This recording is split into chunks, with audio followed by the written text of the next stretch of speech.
all about news. 김현정의 뉴스 쇼. 예, 마약 이야기 좀 하겠습니다. 강남 한복판에서 마약 음료수가 건네질 정도로 정말 마약은 어느새 우리 일상에 성큼 들어와 있죠. 최근에는 10대 청소년이 마약 거래에 동원되는 사례가 부쩍 늘었다고 하는데요. 던지기 수법이라고 하죠. 특정한 장소에 물건을 옮기는 전달책, 이 전달책으로 이미 미성년자들이 많이 이용이 되고 있다고 합니다. 10대 청소년까지 무차별적으로 끌어들이고 있는 이 마약 거래의 실태를 지금부터 조명해 볼 텐데요. 두 명의 기자가 기획 취재를 했습니다. 친절한 두 기자, CBS 사회부의 김광일, 임민정 기자, 어서 오십시오. 안녕하세요. 김광일 기자. 예.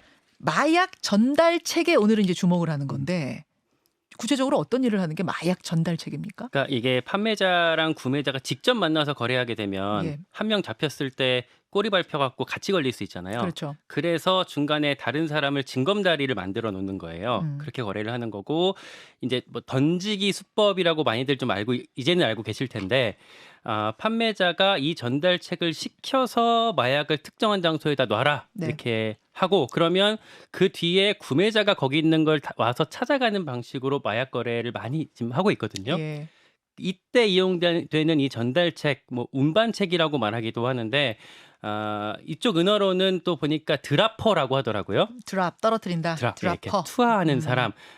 요 전달책에 오늘 초점을 맞추고 좀 전해드리려고 합니다. 예, 그러니까 판매자는 아니에요. 판매자와 구매자 사이를 연결하는 드라퍼, 전달책. 전달책이 되는 게 별로 어렵지도 않다는 얘기인가요? 그러니까 그래서 10대 청소년들이 쉽게 들어갈 수 있다라는 거예요. 기본적으로 텔레그램이라고 하는 이제 보안성이 강한 메신저에서 접선이 이루어지거든요. 예. 근데 이 전달책을 모집하는 텔레그램의 그러니까 그 마약을 판매하는 사람의 텔레그램 계정이 되게 공연하게 드러나 있습니다. 공공연히 드러나 있어요. 네, 제가 이번에 온라인에 검색을 해봤는데 이 계정을 찾아봐야지라고 하고 찾기 시작하자마자 한 1, 2분 안에 바로 찾을 수 있었어요. 아, 그래요? 그럼 뭐 특수한 단어를 넣는 것도 아니고? 네, 그냥 뭐 제가 굳이 키워드까지 예, 말씀드리기는 예. 그렇고 그냥 요 관련된 키워드 몇 개 넣으니까 검색에 금방 바로 나와요? 나옵니다. 전달책 찾는다 뭐 이런 식으로. 그렇죠. 그러면 김광일 기자가 좀 전달책으로 분해서 음. 취재를 해보신 겁니까? 그러니까 제가 실제로 그 전달책으로서의 역할까지 가본 건 아니고 네. 텔레그램을 통해서 판매상한테 접근하고 대화까지는 이제 했던 거예요. 그랬어요. 제가 뭐 기자라는 건 숨기고 뭐 어떤 때는 내가 42살 여자다, 어떤 때는 17살 남자다 이런 식으로 속여서 저랑 또 여기 있는 임민정 기자가 네. 한 10곳 정도 10곳 넘는 계정이랑 며칠 동안 대화를 나눴거든요. 판매상 10개 정도, 10개 넘는 계정과 대화를 직접 나눴어요. 네, 그래서 범행이 좀 어떤 원리로 이루어지고 있는지 예. 실태가 어떤지 좀 파악해 볼 수가 있었습니다. 임민정 기자. 대화가 어떤 식으로 이루어졌는지 궁금한데 뭐라고 하던가요? 기본적으로 이게 돈을 굉장히 많이 준다 이런 식으로 좀 현혹을 하거든요. 그러니까 실제로 저희가 접촉한 계정 이게 소개글에 보면 네. 한 달에 1,000만 원 고수익 보장한다 이런 식으로 좀 달콤한 말로 좀 홍보를 하고 있었고 예. 그러면서 좀 저희가 대화를 해보니까 이거 절대 안 걸린다 이런 식으로 좀 안심시키기도 했습니다. 절대 안 걸린다고 그래요? 네, 진짜로 네. 절대 안 걸린다 하면서 뭐라고 이거 일이 간단해 뭐 이렇게 설명하는 네, 거예요? 그렇죠. 이거 말 그대로 그냥 마약 좀 툭 던져놓고 오면 된다. 어디다가 좀 설치란 용어를 썼었거든요. 예. 설치해놓고 오면 된다. 이렇게 얘기를 하고 이게 좀 투척 장소가 좀 신기했는데 어디예요? 이게 사람들이 좀 드문 폐가 이런 것도 물론 있었지만 아파트 단지나 뭐 상가 그리고 심지어 놀이터까지 있었거든요. 임민정 기자한테 직접 제시한 장소가 네, 놀이터. 그렇습니다. 또 상가 건물 내부면 상가 건물 내부에 그런 걸 던질 데가 어디 있어요? 이런 보면 이런 뭐 전기 밑에나 계단 밑이나 이런 곳들을 좀 주로 많이 마약들을 숨겨놓는 장소라고 해요. 사람들 눈에 잘 안 띄는 잘 안 곳이긴 하죠. 네. 띄게. 아니 계단 밑에다 뭐 이렇게 던져놓고 가면 다른 사람이 집어가면 어떠나 싶은데 그런 게 아니라 사람들 안 다니는 네, 그리고 다 엘리베이터 타고 다니는 뭐 이런 건물에. 네, 그리고 약 자체가 굉장히 작아요. 1g 뭐 이런 정도로 소분을 해놨기 때문에 눈에 띄지 않는 경우가 있습니다. 근데 아파트 놀이터는 진짜 일상적인 공간이잖아요. 아이들이 다 나와서 낮에는 놀고 그런 곳에도 마약이 숨겨져 있었다는 거예요? 네. 그런 장소를 실제로 제시를 하기도 하고 네 그렇게만 하면 쉽게 돈을 벌 수 있다. 뭐 "형이랑 같이 해 보자." 뭐 이런 얘기까지 나오고 예. 그래서 한 번은 제가 접촉을 할 때 "저 서울 강남 쪽에 산다." 이렇게 말을 하니까 그랬더니 "여기는 수요가 많다. 서초나 역삼 쪽을 돌기만 하면 하루에 100만 원까지 가능하다." 이렇게까지 얘기했습니다. 아, 배달하는 사람한테 떨어지는 수익이 100만 원이 가능하다? 네. 수요가 그렇게 많다? 참 그래요. 그럼 이걸 한 달을 제가 풀로 일하겠습니다. 한 달 내내 일하겠습니다. 이러면은 뭐 얼마나 준다 그래요? 이게 1,500, 1,800까지 얘기를 하는데 아까 뭐 제가 하루에 100만 원까지 얘기를 하면 뭐 단순 계산으로 하면 3천만 원까지도 네 나올 수도 있는 건데요. 그러네요. 네. 그리고 실제로 근데 이 사람들 입장에선 전달책이 필요할 수밖에 없어요. 이게 판매상 입장에서는 좀 전달책이 좀 제대로 기능을 한다. 그러면 이게 투약자, 구매자가 좀 적발이 되더라도 자신이 드러나지는 않는 그런 구조거든요. 그래서 때문에 늘상 이게 전달책을 좀 찾으려고 하고 좀 그리고 쉽사리 이런 큰 고액의 알바비를 건넬 수 있는 그런 구조인 거죠. 예. 그래서 좀 그런 구조에 대해서는 전문가 얘기를 좀 들어보면 좋을 것 같습니다. 예. 마약 범죄 전문가 박진실 변호사 목소리 들어보죠. 절대 잡힐 일 없다. 잡히면 우리가 변호사 비용도 대준다. 영치금도 대준다. 이러고 설득을 하거든요. 절대 잡힐 일 없다. 걱정하지 마라.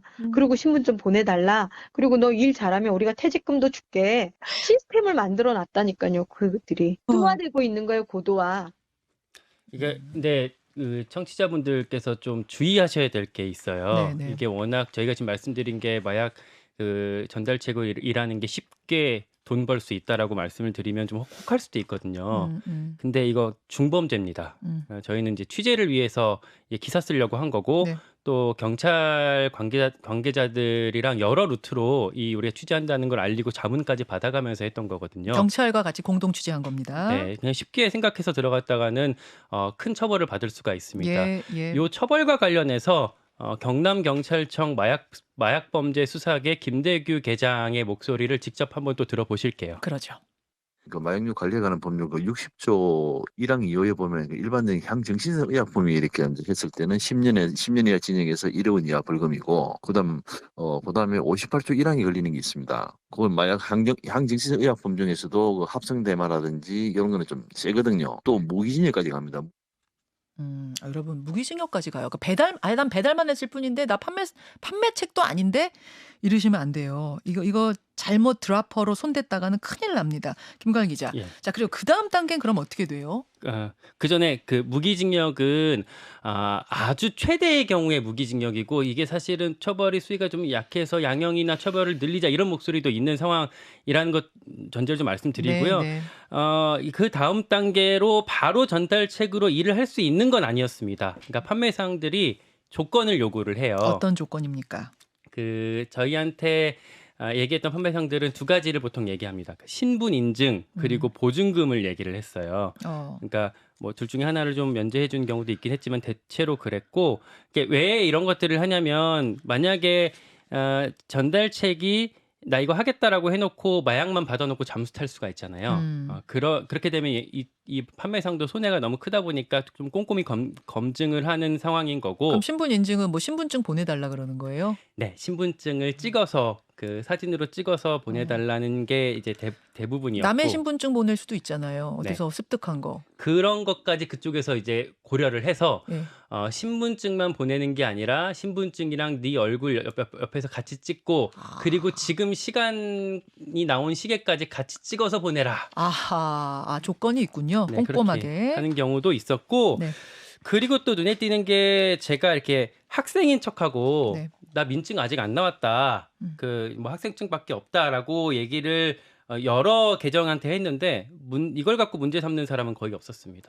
학생증으로 충분히 대체할 수 있다. 그러니까 10대 청소년도 환영한다. 이런 식으로 이렇게 맞이하고 있는 경우들이 많았어요. 이게 이제 더 큰 일이라는 거죠. 지금 드라퍼로, 그러니까 중간 배달자로 10대들이 10대야? 10대는 저 안 돼요가 아니라 너무나 광범위하게 용돈벌이처럼 지금 이 일을 하고 있다는 거잖아요. 문제가 없다고 해요. 그러니까 그 판매상은. 심지어는 저희가 이제 학생이라고 우리가 뭐 학교 끝나고 학원이 늦게 끝나서 낮 시간에는 일을 할 수 없다라고 얘기를 했던 경우에도 밤늦게 혹은 새벽에도 가능하다. 그리고 뭐 교복 입어도 할 수 있다 이런 식으로 안내를 하고 교복 입어도 있습니다. 된대요. 예. 허허. 그리고 또 어떤 경우는 요건 학생 얘기는 아니지만 신원을 인증하기 위해서 목소리를 녹음해서 보내라는 경우도 있었어요. 예, 예. 뭐 이렇게 음성 메시지로 뭐 특정한 뭐 단어를 말해서 보내라 이런 경우들도 있었습니다.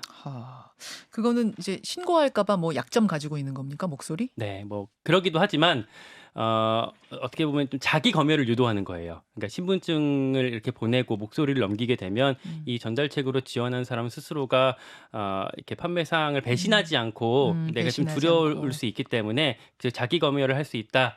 그런 점들을 판매상이 노린 거다라고 경찰 관계자들이 설명을 하고 있습니다. 자, 이제 신분까지 증명을 했습니다. 그러면 그 다음 단계는 어떻게 되는 거예요? 이제 보증금을 보내라고 해요. 보증금. 저는 요 대목이 좀 놀랐어요.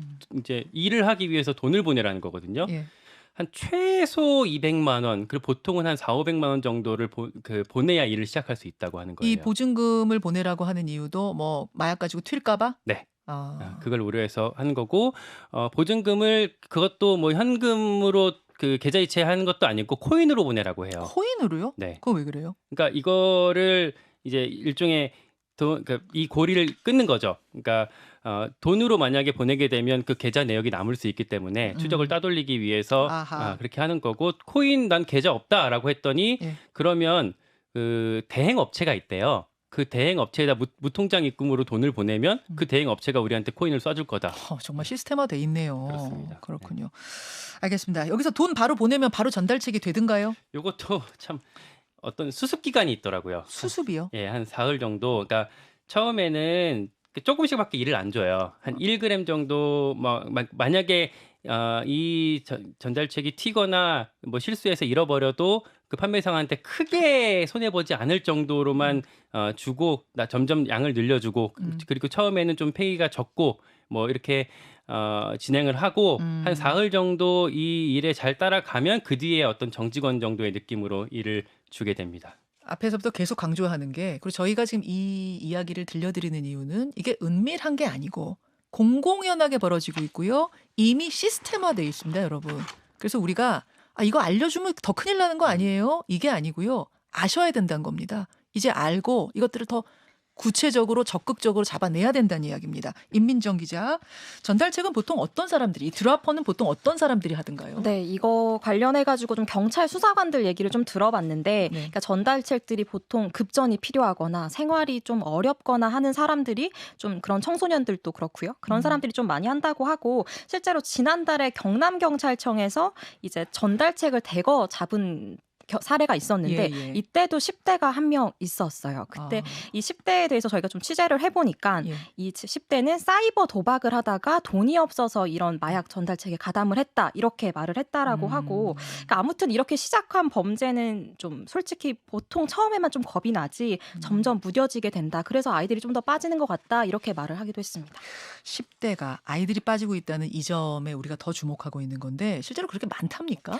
이게 10대 전달책이 좀 구체적으로 얼마인지 통계가 잡히지는 않는데 이게 경찰 말에 따르면 전달책에서 좀 나이 든 사람은 그렇게 많진 않다라고 해요. 그건 왜 그래요? 이게 실제로 거리를 좀 오다녀야 되고 좀 기동성이 필요한 그러한 업무이고 기민하게 움직여야 그렇죠. 되니까. 그리고 SNS 계정 같은 걸 좀 사용할 줄 알아야 되기 때문에 그런 것도 있고 이게 정확하게 그 위치 주소에 가고 사진을 찍어서 내가 약을 잘 전달했다 이런 거를 좀 인증을 해야 되고 예. 심지어는 어떤 상가 건물에 뭐 비밀번호가 있다 이러면 그런 비밀번호까지 좀 챙겨야 되기 때문에 좀 젊은 친구들이 많이 한다라고 얘기를 하고요.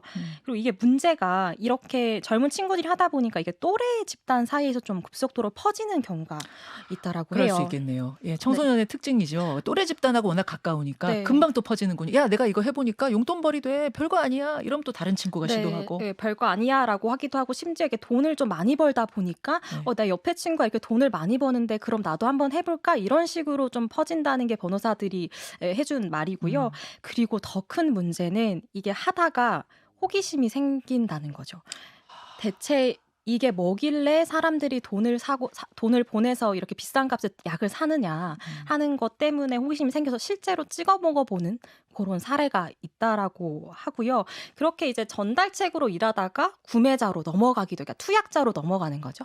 구매자로 넘어가고 구매자에서 또 중독자나 더 윗선인 판매자로 전환되기도 한다라고 하고요. 그러니까 이 대목은 마약퇴치본부의 박영덕 센터장 말로 한번 들어보겠습니다. 이 투약은 이제 호기심에 해보는 거죠. 나이가 어리니까 약을 돈 주고 사면 자꾸 돈이 들어가니까 약을 하고 싶어도 돈이 없어서 못 하잖아요. 그러니까 심부름을 하는 거죠. 심부름 하다 보면 돈이 생기고 약도 받고 그러면 이제 약을 싸게 더 받는 거죠. 그리고 자기네들이 판매책이 되는 거예요. 아하. 네, 그 실제로 제가 접촉했던 판매상 같은 경우에는 예. 너 약 안 하는데 실제로 하게 되면 우리한테 말해라. 내가 샘플 보내주겠다. 이렇게 말하기도 했습니다. 한번 해보고 싶어? 그럼 샘플 보내줄게. 네. 와, 잠재적 고객으로 아예 생각을 하는군요. 알겠습니다. 전달책으로 시작했다가 투약, 중독으로 이어지고 판매상까지 되고 심각한데 이 부분 수사는 되고 있는 겁니까? 근데 이게 요즘엔 구매자를 잡아도 전달책까지 잡기가 어려운 구조라고 해요. 요즘에는 이제 전달책들이 한 달이나 보름 전에 미리 약을 좀 이렇게 뿌려놓고 그 위치를 나중에 구매자가 나타나면 보내주는 방식이어서 CCTV에 좀 남아있지 않는 경우가 있다라고 합니다. 네. 그래요. 그것도 그렇고 일단 마약 수사 인력 자체가 경찰, 검찰에 그렇게 많지가 않아요. 지금 이렇게 크게 벌어지고 있는 현상에 비해서 턱없이 부족한데 경찰에 물어보니까 마약 전담 수사 인력 탈탈 털어봐야 우리 전국에 한 3,400명밖에 안 된다. 그리고 검찰도 이거보다 조금 더 많은 수준이라고 얘기를 하고 있습니다. 최근에 좀 늘리고 있다고는 하는데 어쨌든 그 더 큰 좀 전 사회적인 대비가 좀 필요할 것 같습니다. 놀랍네요. 10대들이 그냥 검색 몇 번 하면 1, 2분 안에 드라퍼가 될 수 있다. 놀랍습니다. 사회적으로 더 관심 가져야겠네요. 두 분 수고하셨습니다. 고맙습니다. 친절한 두 기자였습니다.